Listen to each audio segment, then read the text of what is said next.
It's all about the Comforter. The Comforter is no other than the Holy Spirit. Ang Holy Spirit po ay hindi po nakikita. Pero sa mga Christians, nararamdaman po yan. Hallelujah. Kilala po natin yan dahil kay Panginoong Jesus na nasa puso natin. Hallelujah. A person must receive Jesus Christ as his Lord and Savior in an obedient manner. So, kailangan ang tao, tanggapin mo na si Jesus as Panginoon at tagapagligtas sa manner na masunurin. Yun talagang tumanggap ka na lang dahil pinilit ka nung nag-share sa'yo. Hindi yan maganda. Yung tumanggap ka kasi naintindihan mo po. At nakilala mo ang Panginoong Jesus bilang Panginoon at tagapagligtas. At walang ibang kaparaanan upang tayo magkaroon ng kaligtasan, kundi tanggapin natin si Panginoong Jesus bilang Panginoon at tagapagligtas. Saka pa siya papasok sa puso natin bilang ating personal na tagapagligtas. Then, if we have Christ, kung meron tayong Panginoon na sa puso natin, hallelujah, you are now a candidate for the baptism of the Holy Spirit. And the baptizer of the Holy Spirit is no other than the Lord Jesus Christ, whom you receive as your Lord and Savior. So, hallelujah. In Mark 1:8, sa Mark 1:8, yan po ang nagpatunay na ang mag-baptize po sa atin ng banal na Espiritu ay ang ating Panginoon. Hallelujah. Kasi sabi ni John, I indeed baptize you with water, but He, Jesus Christ, shall baptize you with the Holy Ghost. So ang tao magbaptize sa atin, hindi lang kung sino-sinong tao, kundi yung mga inutusan ng Panginoon katulad kay John the Baptist. Kasi kaya yan si John the Baptist ay tinawag na Baptist dahil siya yung taga-bautismo. Hallelujah. Kaya ang mga Baptist, yung pinaka-origin nila ay si John. And si Panginoong Jesus ang siyang magbaptize sa atin ng banal na Espiritu. Wala pong tao makapag-baptize ng Holy Spirit. Pero dagdagan na lang ng kaalaman o pananampalataya kung tinanggap na natin si Panginoong Jesus bilang Panginoon at tagapagligtas. Hallelujah. In Matthew 3, verses 16 to 17, and then yung reference po natin sa Mark 1, 9 to 11, and then Luke 3, 21 to 22. Yun po ay nagsasaad patungkol sa pagbautismo ng ating Panginoon. So si Jesus nagpabautismo kay John, nagpabautismo sa tao na inutusan, hallelujah, upang mamautismo. Hindi po kung sino-sino ang magbautismo sa atin. Yung mga naglilingkod sa Panginoon ang siyang magbautismo po sa atin. Lalo na yung ating pastor. Okay. Praise God. So dito sa Matthew 3, 16 to 17, yung binanggit kong iba ay mga references lang, mga cross-references. And Jesus, when He was baptized, went up straightway out of the water, and lo, the heavens were opened unto Him. And He saw the Spirit of God descending like a dove, and lighting upon Him. And lo, a voice within heaven, saying, This is my beloved Son, in whom I am well pleased. So, utang na loob, huwag basta-basta magpabautismo kung tayo po ay yung bang na-invite lang. Huwag po magpabautismo yung hindi totoong nananampalataya sa Panginoon. Kami po pag sinabing magpabautismo, magbabautismo kami. Pero sana naintindihan ng tao or ng Christian na yung pag-decide po natin na magpabautismo ay seryosong bagay. Hindi po yon parang laro lang. Na basta dahil binautismuhan ang nanay mo, basta ka na lang din magpabautismo. Binautismuhan ang tiyahin mo, basta ka na lang din magpabautismo. Kailangan kilala mo muna ang Panginoong Jesus bilang Panginoon at tagapagligtas sa kakasumunod, hallelujah, sa utos ng bautismo. Kasi si Panginoong Jesus ay nagpabautismo, dapat tayo din mga Kristiyano ay magpabautismo. Amen. In an obedient manner or in a serious manner. Hallelujah. Yung tagos sa puso. Na sumunod talaga tayo sa kalooban ng Panginoon. Si Panginoong Jesus, binautismohan at 30 na po siya. Kaya ang bata po, hindi po yan bautismo, kundi child dedication. Bakit doon bautismo ang tawag? Wala sila. Sa biblical na pagkaintindi natin, ang bautismo ay para sa mga malalaking tao na nag-decide siya mismo, na sumunod siya katulad noong nagpabautismo si Panginoong Jesus. Okay. So, ang bautismo ay hindi basta-basta. Ito ay nakapagpabukas ng langit. At nakita ni Panginoong Jesus ang langit bumuka. Hallelujah. At ang Espiritu ng Diyos bumaba at nag-ilaw sa Kanya at pumasok kay Panginoong Jesus. Hallelujah. Sa kapasinabi ng Kanyang Ama, "This is my beloved Son, in whom I am well pleased." Ito ang aking anak. Hallelujah. Na aking kinagigiliwan. Sana nung nagpabautismo tayo, ay kinagigiliwan tayo ng ating Ama. Amen. Hallelujah. Hallelujah. Basta ako, nung nagpabautismo ako, I am very much serious. Hallelujah. In Luke 4, verse 1, "And Jesus, being full of the Holy Ghost, returned from Jordan and was led by the Spirit into the wilderness." So nakita natin after the baptism, saka pa in-state ng Word of God na si Panginoong Jesus ay puno ng banal na Espiritu. Hallelujah. Ang Christian po, kailangan tanggapin muna si Jesus bago magpabautismo at bago bautismuhan ng banal na Espiritu. Or vice versa. Nabaptize ka muna ng Holy Spirit, pagkatapos ka magpabaptize ng water. Bakit baliktad, Pastora? Marami din sa Acts, maraming nabautismo, nakatanggap ng banal na Espiritu bago sila nagpabautismo sa tubig. Pero unang-una, tinanggap po natin ang ating Panginoong Jesus bilang Panginoon at tagapagligtas. Pero si Jesus, dahil siya na mismo si Jesus, hindi na niya tinanggap ang sarili niya. Amen. Siya na Pagkatapos, sumunod na lang siya sa bautismo. Alam ka naman sabihin natin, tumanggap ka muna kay Jesus. Bago tayo magbautismuhan. Hindi po.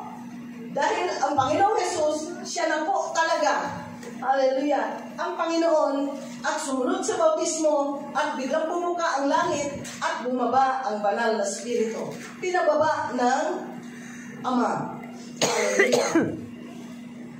So in Romans 8, verse 11, "But if the Spirit of Him that raised up Jesus from the dead," so, ibig sabihin hanggang kamatayan, sinamahan pa siya ng banal na Espiritu. Hanggang kamatayan, sumama pa ang banal na Espiritu kay Panginoong Jesus. Hallelujah. Hinayaan lang niya muna upang matupad ang ating kaligtasan. Kasi kung hindi siya namatay at inilibing, wala po tayong kaligtasan. So, but if the Spirit of Him that raised up Jesus, Romans 8:11, yung banal na Espiritu na ang siyang nagbuhay kay Panginoong Jesus, galing sa mga patay, He that raised up Christ, siya na nagpabangon kay Panginoong Jesus, galing sa mga patay, shall also quicken your mortal bodies. Ang siyang magpatayo or magpabangon ng inyong or ng aking katawang lupa. Hallelujah. So, ibig sabihin, the same Holy Spirit na nandoon kay Panginoong Jesus na nakapagpuno kay Panginoong Jesus. Hallelujah. Na ang siyang napabangon kay Panginoong Jesus galing sa mga patay, yun din ang Holy Spirit na kung saan meron tayo na na imposible na hindi tayo pababangunin. Hallelujah, ng banal na spirito. Hallelujah, yung ating mga mortal bodies, yung ating mga katawang lupa. Hallelujah, dahil siya ay nananatili sa atin. Praise God, hallelujah. Now, before the death of Jesus Christ, in John 14, verse 15, if you love me, keep my commandments. Kung tayo ay minahal natin ang Panginoon, ating sundin, or ating pangalagaan sa ating buhay, sa ating puso, ang kanyang mga utos or mga kautusan. Hallelujah. Kasi hindi totoo na sasabihin ng mga tao na sila ay mananampalataya ng Panginoon tapos wala man lang silang sinunod na kalooban ng Panginoon. Hallelujah. Okay. In 16, John 14:16, and I will pray to the Father, and He will give you another comforter. Kasi malapit na siya mamatay. Tapos na tayo doon sa kamatayan ni Panginoong Hesus. Pangatlong Sunday ko na to. Hallelujah. At wala nag-atrasan. Madaling araw ako nilagnat eh. Alam nga naman, ibigay ko si Pastor Lynn, inupo. Hallelujah. And I will pray to the Father, and He will give you another comforter. Kasi noong una, ang kanyang taga-aliw. Taga-aliw. Ang kanilang taga-aliw, ang kanilang taga-comfort ay si Panginoong Hesus. Mismo in bodily form. Hallelujah. Pero alam niya na hindi magtatagal ang kanyang katawang lupa. Kailangang masira ito upang siya ay bumalik doon sa kaharian ng kanyang Ama. Kaya ipapadala niya ang another comforter. Ang hindi comforter na yung gaan na. Kundi yung taga-aliw. Hallelujah. And I will pray to the Father, and He will give you another comforter, that He may abide with you forever. Kasi ang katawang lupa ni Panginoong Hesus ay hindi pwedeng makisama sa atin forever. Pero ang banal na spirito, hanggang kamatayan, sasamahan po tayo. Amen. Hallelujah. Forever po siyang manatili. Hanggang sa hindi na tayo magagamit. Hallelujah. Kasi ang ating kaluluwa ay uuwi na sa ating Ama. Hallelujah. In verse 17 of John 14, even the Spirit of truth, whom the world cannot receive. Kaya huwag kayo maniwala pag sinabi ng mga taong hindi pa tumanggap kay Panginoong Hesus na sasabihin, ang Holy Spirit talaga nagsasabi sa akin. Yan totoo. Hindi nga sila tumanggap kay Panginoong Hesus. Oo. Kaya nga, ay magturo kami ngayon ng about the Holy Spirit. Pagkatapos hindi sila totoong tumanggap kay Panginoong Hesus. Ang kanilang pagtanggap ay, ang kanilang iniisip ay ang kanilang religion. Hindi po totoo yan. Hindi po nila nakilala ang banal na spirito. Without Jesus in our hearts, hindi po natin kilala ang banal na spirito. Hallelujah. The world cannot receive the Holy Spirit because it saith Him not. Kasi ang sanlibutan, hindi nila kilala ang banal na spirito. Kasi ang gusto ng sanlibutan, to see is to believe. Gusto nilang makita ang Holy Spirit mismo. Saka sila maniniwala. So tayong Christian, kahit hindi pa natin makita yan, nararamdaman po natin. Kasi nandito na po sa puso natin. At ang nagpatunay po, nakilala natin ang banal na spirito, ay ang salita ng Diyos. Yung walang basa-basa ng Biblia, pagkatapos sabihin, ginaid sila ng Holy Spirit, nako, ewan ko. Hallelujah. Praise God. Okay. Verse 18, I will not leave you comfortless. Sabi kanyang promise, noong kanyang mga disipulo, hindi ko kayo pababayaan na wala na kayong kasamang taga-aliw.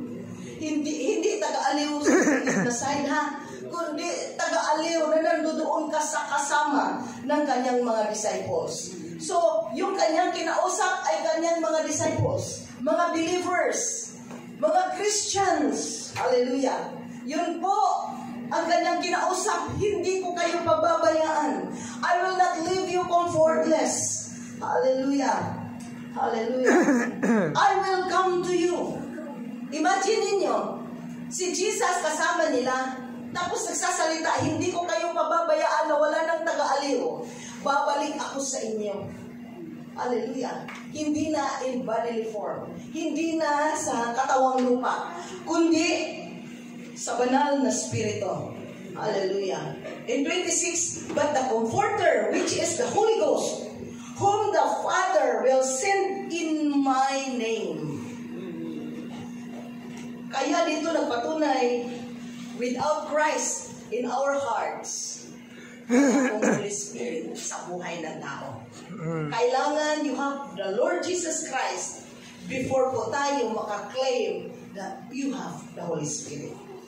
Jesus Christ, kung nasa puso na natin, will attract the Holy Spirit. Hallelujah. So dito, what are the works of the Holy Spirit? The Holy Spirit is our comforter. He is our teacher. Siya daw ang magturo sa atin sa lahat ng mga bagay. Amen. Kaya pwede sa paaralan, pwede sa ating mga negosyo, pwede sa lahat ng bagay ng buhay natin, ituturo ng banal na spirito ang dapat nating gagawin. Amen. Hallelujah. Hindi ko na ulitin na dapat nandyan pa si Jesus. Okay. And He will bring all things to your remembrance. Gusto natin maging matalino? You need the Holy Spirit to bring all things into your remembrance. Hallelujah. Siya po, manumbalik ang iyong naistadihan dahil ang banal na spirito ang magbigay sa iyo. Hallelujah.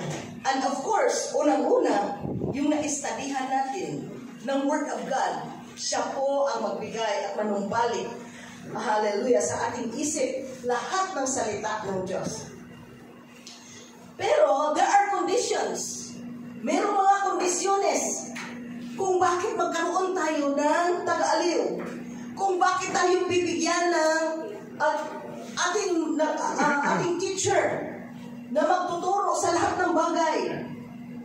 Hallelujah. At bakit tayo bibigyan ng Holy Spirit upang ang lahat ng bagay ay manumbalik sa atin.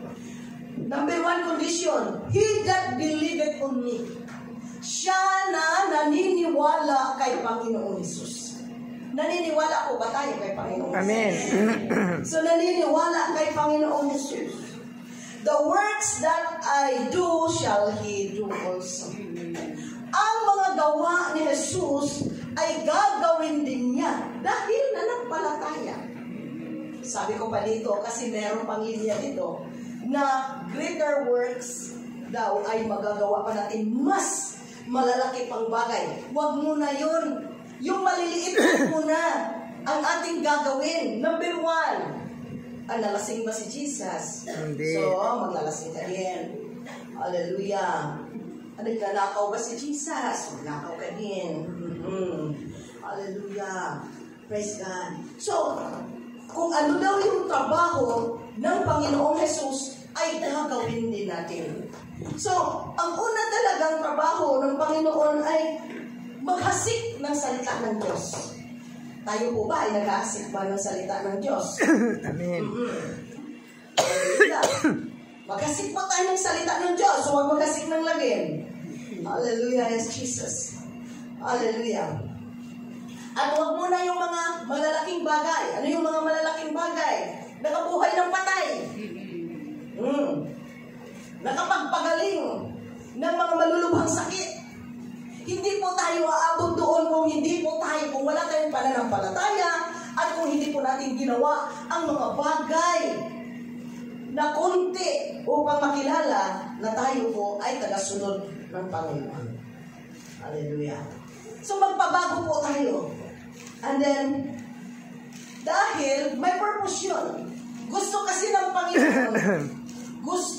ng Panginoon na pag wala na siya dito in bodily form, pag wala na dito si Panginoong Hesus kasi siya ay papatayin at mabuhay na maguli at siya ay babalik sa kanyang trono doon sa langit. Hallelujah. Gusto niyang magpatuloy ang trabaho niya dito sa sanlibutan. Okay. Ano yung mga trabaho ng Panginoong Jesus? Spreading the gospel. Did we spread the gospel? Kahit konti lang. Amen. Mag-share lang sa family, mag-share lang sa kamag-anak, mag-share lang sa kapitbahay. O yun. And then discipling. Meron na ba tayo na disciple? Paano mag-disciple, Pastora? Kung ano yung natutunan mo sa salita ng Panginoon, i-share mo. Hanggang sa siya ay maglilingkod sa Panginoon. Oh. Pag nakapag-disciple na ng isa, dagdagan mo para maging dalawa. Pag nakadisciple na ng dalawa, dagdagan mo pa. Kasi pag yun ay marunong na, hindi na yan paulit-ulit, hindi na yan pabalik-balik sa'yo, kundi siya po ay nagkukusa na lang. Hallelujah. Healing the sick. Tayo ba ay naglilihans ng may mga sakit? Itong lahat ng mga performances ay dapat sa labas natin gawin. Bihira lang dito sa loob. Pag narinig mo na may sakit doon, mga kapitbahay, pwede natin puntahan at ilihans. Pag alam mong hindi pa sila Christian, pwede natin sharean ng Word of God. Pag alam mong nagugutom sila, kasi si Jesus nagpapakain eh. Amen. Hallelujah. Pag alam mong nagugutom sila, sila ay bigyan mo ng pagkain. Hindi naman lahat ng gutom ay pakainin mo. Meron talagang mga tumatatak sa puso mo na gusto ng Panginoon pakainin mo. Hallelujah. Praise God. Ibig sabihin, sundin muna natin ang trabaho ng Panginoon bago tayo manghingi. Dito sa verse 13. Verse 13 ng Hallelujah, ng John. Ganun pa din, John 14. Balik tayo sa verse 13. And whatsoever you shall ask in my name. Ito ang paborito ng lahat ng Christian. Kahit anong hingiin mo sa pangalan ng Panginoon. Ang tanong, natanggap mo ba ang hiningi mo? Amen. Yung iba hindi nakatanggap. Bakit? Kasi gusto hingi ng hingi, walang ginagawa. Kasi ang una, kailangan mananampalataya tayo. May panampalataya ka na kaya ng Panginoong ibigay sa iyo yan. Number 2, gagawa po tayo kung ano yung ginagawa ng ating Panginoon. Adik ba si Jesus ng shabu? Hindi. So kung nag-adik-adik ka tapos hingi ka ng hingi, hindi ka pagbibigyan. Tumigil ka muna. Hallelujah. Sa mga kasalanan. Tama na ang kasalanan. Ibig sabihin, nasunod mo ang kalooban ng Panginoon. Hallelujah. So para naman sa wala ng bisyo, okay na talaga. Kung comfortable ka, tulog lang, kain tulog, pag-aaral, trabaho, tapos uwi, pagkatapos, ayan, naglilingkod sa Panginoon. Sa totoo lang, ang naglilingkod sa Panginoon, may ginagawa, naglilingkod, hindi ko nakaupo. Kung Bisaya ka, pag sinabing naglilingkod, nakaupo ka. Naglilingkod man. Pero ang paglilingkod sa Tagalog ay may ginagawa. Hindi po kakukuyakoy, hindi po nakaganon. Hallelujah. Hindi po yung pamiwang. Siya na, nakaganon ba? Nakadikwatro. Tapos nakaganon. Kapamiwang. Mewang, pamalo-malo lang. Hindi po. Kasi sabi ng Biblia, if you want to be great, you must serve. Hallelujah. Yan ang isang qualification. If you want to be great, you must serve. Pag hindi ka nakitaan ng service, you are not worthy. If you want to minister, pag sinabing minister, hindi po ang minister na nakakurbata. Nakakurbata lang po yan paglinggo. Kasi natural kung forma ka din. Pero ministro, ibig sabihin, trabahante. Nagtatrabaho ka po sa paglilingkod sa Panginoon. Unang-una, sasabihin, magbasa ka ng Biblia, wala naman basa-basa. Mag-pray ka, pray. Pagkatapos ka, hilig-hilig makinig sa Panginoon. Dahil hindi tinutugon ng Panginoon ang hinihingi, na lang sa mga kapitbahay, mangutang na lang, hindi naman kasi tinutugon. Kaya hindi tinutugon po, dahil hindi natin sinusunod ang kalooban ng Panginoon. Ano ang kalooban ng Panginoon? Dinanding tayo masyado. Mga Christians demanding masyado sa mga hinihingi. Gusto natin agad-agad naliriyan na. Hingi ng mapapangasawa. Gusto agad-agad nandiyan na. Kung makapili pa naman. Diba? O kung makapili. Pag dalaga, ang pipili na yung pinakagwapo, matalino. Lingon-lingon naman sa sarili. Kung maganda ka ba, matalino, mabait ka ba? Kung hindi rin maganda, mag-serve ka sa Panginoon. Kasi yung mga sabihin, huwag tayong demanding pag wala naman tayong sisingilin sa paglilingkod sa Panginoon. Katulad ni King Hezekiah, mamamatay na sana siya. Sinabihan siya ng propeta kasi ang propeta ay inutusan ng Panginoon. Sabihin mo doon kay Haring Hezekiah, 3 araw na lang siya, ay kukuhanin ko na. Ipa-arrange daw, ayusin na ang kanyang buhay, kanyang pamilya. So, umiyak si Hezekiah. Tumagilid, umiyak sa may dingding. Kasi bedridden siya. Sabi niya, Panginoon, alalahanin mo yung aking mga ginagawa sa iyo. So, ano ibig sabihin? Meron ba tayong pwedeng singilin sa Panginoon? Panahon na kukuha tayo ng pabor sa Panginoon, pwede ba tayong magsabi, Panginoon, alam mo namang pinagsilbihan kita. Hindi ko na i-elaborate yun, masakit yun. Hallelujah, yes, Jesus. Hallelujah. So, hindi pa huli ang lahat. Hindi pa bumalik ang Panginoon at hindi ka pa nagkasakit. Serve God. Paano ko pagsilbihan? You read the Bible. You read, and read. And then read prayerfully. Kasi doon mo makukuha, doon mo malalaman kung anong direksyon ng Panginoon. Mas maganda kung sa Bible. Hindi ka uutusan ng pastor. Kasi pag ikaw nahihirapan, babalikan mo kami. Sasabihin mo, sabi mo, pastor, ganyan-ganyan. Hallelujah. Si Jesus pa naman hanggang kamatayan, wala siyang sinisising tao. Kaya kahit maghirap pa tayo sa paglilingkod, huwag tayong magsisi. Huwag nating sisihin ang ibang tao. Hallelujah. Balik tayo sa Panginoon. Pinagsilbihan po kita. Pahingi naman ang pabor dyan. Praise God. Ay, hindi pala pwedeng humingi ng pabor, Pastor. Pwede. Humingi ka muna ng tawad. Lord, patawarin mo ako, hindi kita napagsilbihan, puro lang laro ang aking ginagawa, puro lang kung ano-ano, mga bagay na hindi makabuluhan sa langit. Hallelujah, yes, Jesus. Sa 13, balik tayo, and whatsoever ye shall ask in my name. Pwede po tayong humingi kahit ano sa pangalan ng Panginoon. Ano ba ang scope ng kahit ano?